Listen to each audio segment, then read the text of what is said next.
अस्सलाम वालेकुम नाजरीन, मैं हूं साहिल रियाज और आप मेरा यूट्यूब चैनल देख रहे हैं साहिल रियाज बुलेट। नाजरीन, आपसे रिक्वेस्ट है कि अगर आपने अभी तक हमारे चैनल को सब्सक्राइब नहीं किया तो आप जल्दी से हमारे चैनल को सब्सक्राइब कर दीजिए और बेल के आइकन को दबा के ऑल पे प्रेस कर दीजिएगा। ये आपकी छोटी सी काविश हमारे लिए बहुत फ़ायदेमंद हो सकती है। तो हम बात करते हैं जी कराची में आने वाली उस अमेरिकी खतून की जिसका नाम ओनेंजा रॉबर्टसन है। ये ओनेंजा रॉबर्टसन 11 अक्टूबर को कराची में आई थी। कराची में आने के बाद इसकी जानब से बताया गया कि अहमद बंदयाल नामी शख्स से मिलने के लिए आई है। ये अहमद बंदयाल के इश्क में गिरफ्तार होकर अमेरिका से कराची आई है। इब्तदाई तौर पर बताया गया कि 11 अक्टूबर 2024 को ये कराची पहुंची और उसके बाद इसकी मुलाकात अहमद बंदयाल से हुई। और ये मुलाकात एक नहीं थी बल्कि अक्सर बेशतर अहमद और ओनेंजा मुलाकातें किया करते थे। इनकी दोस्ती ऑनलाइन हुई थी और उसके बाद जी इसका जो शादी से वादा किया गया अहमद बंदयाल ने ओनेंजा से, और वो उससे शादी करने के लिए उसके इश्क में गिरफ्तार होकर कराची पहुंच गई। अहमद बंदयाल के बारे में आपको बताएं तो अहमद बंदयाल कराची के इलाका गार्डन का रहायशी है, जबकि अली आर्किड में रैश पजीर था। अहमद और ओनेंजा मुलाकातें करते रहे। इनकी ज़िंदगी अच्छे तरीके से गुजरने लगी। 3 माह गुजर गए। 3 माह गुजरने के बाद इस खतून को एयरपोर्ट पर देखा गया और बताया गया है कि गुज़िश्ता 1 हफ्ते से ये खतून एयरपोर्ट पर बैठी हुई थी। इस बात का नोटिस गवर्नर सिंध कामरान खान कसूरी की जानब से लिया गया और जब इस वाक़े की तहकीक की गई तो पता चला कि इस खतून का वीज़ा एक्सपायर हो चुका है और अब इसको मज़ीद वीज़े की ज़रूरत है ताकि ये वापस अपने मुल्क जा सके। गवर्नर सिंध कामरान कसूरी साहब ने वाक़े का नोटिस लेते हुए अमेरिकी सफारत खाने से बातचीत की और इनके वीज़ा को एक्सटेंड करवाया और फिर जेडीसी के जो सरबराह हैं ज़फ़र अब्बास साहब, उनसे रब्ता किया और उनसे मदद तलब की और उनसे कहा गया कि आप इस जो खतून के वीज़ा और टिकट के प्रोसेस का तमाम इंतज़ाम आप खुद देखें। जिसके बाद ज़फ़र अब्बास साहब, जो कि तमाम फ़लाई कामों में पेश दिखाई देते हैं, उन्होंने अपना कदम आगे बढ़ाया और उन्होंने खतून के लिए एक टिकट बुक करवाया पीजेपी ट्रैवल की जानब से, जो कराची टू अमेरिका था। कराची से अमेरिका के लिए जब फ़्लाइट तैयार होगी तो ये खतून उस फ्लाइट में नहीं बैठी और जब बैठी तो फ्लाइट में ओनेंजा ने हंगामा आराई शुरू कर दी, जिसकी वजह से उसे ऑफलोड कर दिया गया। बताया जाता है कि 35 मिनट तक इस खतून को मनाया गया कि आप कराची से वापस अपने मुल्क अमेरिका चली जाएं, लेकिन इस खतून ने जाने से इनकार कर दिया और उस फ्लाइट में नहीं बैठी और वहाँ से ऑफलोड होगी। फ़्लाइट 35 मिनट तक इंतज़ार करती रही और फिर फ़्लाइट अपनी परवाज़ कर गई। ताहम उस वक़्त तक कोई मामला सामने नहीं आए थे, लेकिन जब ये खतून एयरपोर्ट से बाहर निकली और एयरपोर्ट से बाहर निकलने के बाद इस खतून ने एक कैब बुक करवाई और सीधी गार्डन के इलाका पहुंच गई और गार्डन के उस इलाका पहुंची जहां अहमद बंदयाल रिहाइश पजीर था। ये खतून अहमद बंदयाल से मिलने वापस यहां पहुंची, लेकिन अहमद वहां पर था ही नहीं, ना उसकी फैमिली और ना ही अहमद। और अब तक ना ही अहमद की फैमिली सामने आ रही है और ना ही अहमद। 6 रोज़ कबल जब गवर्नर सिंध ने वाक़े का नोटिस लिया था तो उस वक़्त लाका पुलिस और FIA ने मिलकर अहमद को अपनी तवील में लिया और उससे तफ्तीश शुरू की।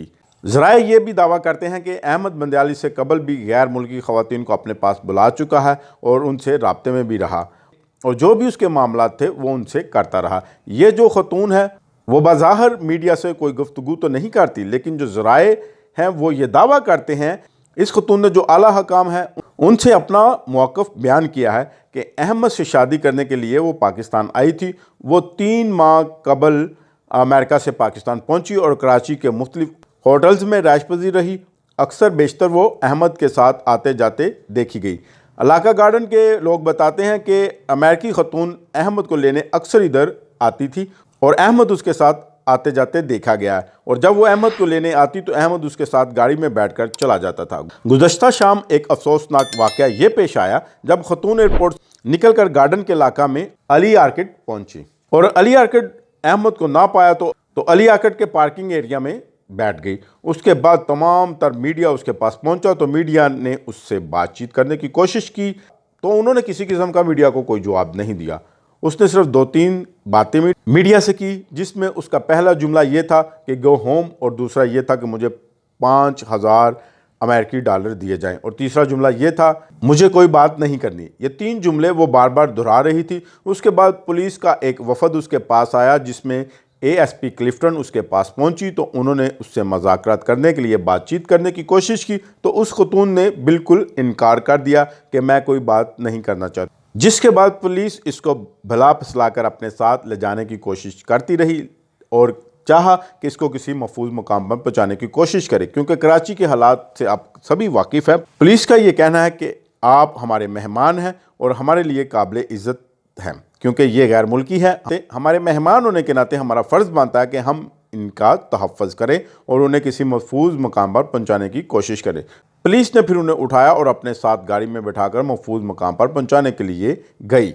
हमारे ज़राए बताते हैं कि इस खतून को सबसे पहले पुलिस ने पूछा कि आप कहाँ जाना चाहती हैं, तो इस खतून ने कहा मुझे उसी गेस्ट हाउस में ले चलो जहाँ मैं रह रही थी। जब उन्हें उस गेस्ट हाउस में ले जाया गया तो गेस्ट हाउस के गेट पर पहुंचकर उन्होंने अंदर जाने से इनकार कर दिया और फिर इनकी जानिब से कहा गया कि मुझे अमेरिकन कौंसलेट छोड़ दें। अमेरिकन कौंसलेट पहुंचने ही वाले थे तो रास्ते में उन्होंने कहा कि नहीं, मुझे अमेरिकन कौंसलेट भी नहीं जाना, मुझे वहीं पर छोड़ दें जहां से मुझे आपने लिया था, जहां मेरे इन लॉज हैं, जहां मेरा घर है, मुझे उसी इमारत में छोड़ दिया जाए। तो ये बात बड़ी गौरतलब है। इन लॉज से मुराद तब होती है जब उसकी शादी हो जाती है, यानी कि ससुराल। लेकिन अभी तक ना तो कोई नुकाहनामा सामने आया है और ना ही इस किस्म का कोई और एग्रीमेंट सामने आया है और ना ही ऐसी कोई चीज़ सामने आ रही है। और अब ये खतून उस मुकाम पर गार्डन के इलाका में पहुंची है और हमने उससे जाकर बात करने की कोशिश की कि आप क्या चाहती हैं, आपकी क्या डिमांड है, आप क्यों इस किस्म की हरकत कर रही हैं। तो खतून ने बताया कि मेरा कारोबार न्यूयॉर्क में था और मैं न्यूयॉर्क में अपना कारोबार करती थी और इस वक्त तमाम कारोबार छोड़कर पाकिस्तान आई हूँ, पाकिस्तान रहना चाहती हूँ और हुकूमत वक्त से मुतालबा करती हूँ कि मुझे $20,000 दिए जाएं। जब $20,000 की बात सुनी तो हमें एकदम झटका सा लगा और हमने उससे पूछा कि पहले आप $5,000 मांग रही थी और अब आपने एकदम से $15,000 बढ़ा दिए, तो ये $20,000 की वजह क्या है। तो उन्होंने बताया कि मुझे पाकिस्तान में रिहाइश करनी है, घर ख़रीदना है, कारोबार करना है और जो घर बनाना है उसमें मैं अपनी फैमिली को रखना चाहती हूँ, यानी कि अपने इन लॉज को। उसके बाद उससे पूछा कि आपके पास अमेरिकन या पाकिस्तानी करेंसी है, तो उसने जवाब दिया कि मेरे पास 38,000 अमेरिकन डॉलर है। तो उनसे कहा गया कि आप अपने पैसे दिखाएं। तो उन्होंने जवाब दिया, क्या मैं आपको अपने पैसे दिखाऊं? तो हमने कहा जी हाँ, आप अपने पैसे दिखाएं। तो उन्होंने 100 रुपए की गड्डी दिखाई जो तकरीबन पाकिस्तानी 10,000 रुपये होंगे। तो उसने कहा कि मेरे साथ जिन्ना इंटरनेशनल एयरपोर्ट पर एक फ्रॉड हुआ है, मैंने उन्हें $38,000 दिए थे पाकिस्तानी करेंसी लेने के लिए, तो उन्होंने $38,000 के बदले सिर्फ ये पाकिस्तानी करेंसी दी है। तो ये मेरे साथ एक बहुत बड़ा फ्रॉड हुआ है। ये उस अमेरिकी खतून की जानब से बड़ा संगीन इल्ज़ाम लगाया गया है। तो नाज़रीन, अगर ऐसा है तो कानून नाफिज करने वाले अदारे हैं जो उसकी प्रॉपर तरीके से तहकीकात करवाएं, क्योंकि गैर मुल्की हमारे मेहमान हैं, हम उनकी हिफाजत करना जानते हैं। हमारे कानून नाफिज करने वाले गैर मुल्कियों को अपना मेहमान समझते हैं और इस तरह के वाक़यात कराची में पहले भी कई बार हो चुके हैं और कई मकामात पर गैर मुल्की अफराद को लूटा गया और उसके बाद मुल्ज़मान भी गिरफ्तार हो जाते हैं। लेकिन इंटरनेशनली तौर पर हमारी बदनामी होती है, हमारा इमेज ख़राब होता है। वाज़ेह रहे, जब हमने अपने FIA ज़राए से मालूमात हासिल करने की कोशिश की तो उनकी जानब से ये बात बताई गई कि अहमद बंदियाल इस वक्त FIA की तवील में है, लेकिन इस बात की तस्दीक कोई करता हुआ दिखाई नहीं देता और ना ही कोई अदारा इस बात की तस्दीक करता है और ना ही FIA कि अहमद उनके पास है। अहमद बंदियाल और उसके अहले खाना इस वक्त अपना घर छोड़कर जा चुके हैं और कहीं दिखाई भी नहीं दे रहे। गुज़श्ता रात से वो खतून अली आर्किड गार्डन के इलाका में ही रह रही है। उसके बाद उसने यंगो कैप ली और टीपू सुल्तान थाने की हदूद में कुछ खाती हुई दिखाई दी और फिर कोल्ड ड्रिंक पीती हुई दिखाई दी। और ये बात भी सामने आई है कि ये खतून किसी गेस्ट हाउस में गई, लेकिन गेस्ट हाउस वालों ने उसे रखने से इनकार कर दिया और इस वक्त ये खतून चीपा वेलफेयर के पास है और चीपा वेलफेयर ने उसे सर छुपाने के लिए अलहदा कमरा दे दिया। गुज़श्ता रात जब हम उससे गुफ्तगू कर रहे थे तो उसने बताया कि उसके पाँव में बैठ बैठ के बहुत सूजन हो चुकी है और उसके पाँव बहुत दर्द कर रहे हैं। तो हमने उससे कहा कि आए हम आपको हॉस्पिटल मुंतकिल करवा देते हैं या फिर पुलिस स्टेशन मुंतकिल करवा देते हैं। तो उन्होंने कहीं जाने से इनकार कर दिया। इस वक्त ये खतून चीपा वेलफेयर के पास है, उनको शेल्टर होम में रखा गया है और उन्हें अलहदा से एक कमरा दिया गया है। जो इंचार्ज हैं वेलफेयर के, उनसे भी हमारी बात हुई तो उन्होंने कहा कि चीपा वेलफेयर फ्लाई कामों में पेश रहती है और जो इस तरह के वाक़यात हो जाते हैं और ख़वातीन के पास सर छुपाने की जगह नहीं होती तो चीपा उनके सर पर छत मुहैया करता है और उन्हें अपने शेल्टर होम में जगह देते हैं। तो इस तरह इस खतून को भी शेल्टर होम में रखा गया है। अब से कुछ देर पहले ही चीपा वेलफेयर वाले इनको अपने पास लेकर आए हैं और उन्हें खाना और ज़रूरत ज़िंदगी की चीज़ें मुहैया की गई हैं। अब देखना ये है कि कब आला हकाम इस बात का नोटिस लेते हैं और कब ये खतून अपने मुल्क वापस रवाना होती है। तो ये थी जी आज की न्यूज़ अपडेट और आपसे रिक्वेस्ट है कि अगर आपने अभी तक भी हमारे चैनल को सब्सक्राइब नहीं किया तो आप जल्दी से हमारे चैनल को सब्सक्राइब कर दीजिए और बेल के आइकन को दबा के ऑल पे प्रेस कर दीजिएगा। ये आपकी छोटी सी काविश हमारे लिए बहुत फ़ायदेमंद हो सकती है। हम बड़ी मेहनत से आपके लिए इस तरह की वीडियो बनाते हैं और आप दोस्तों का शुक्रिया।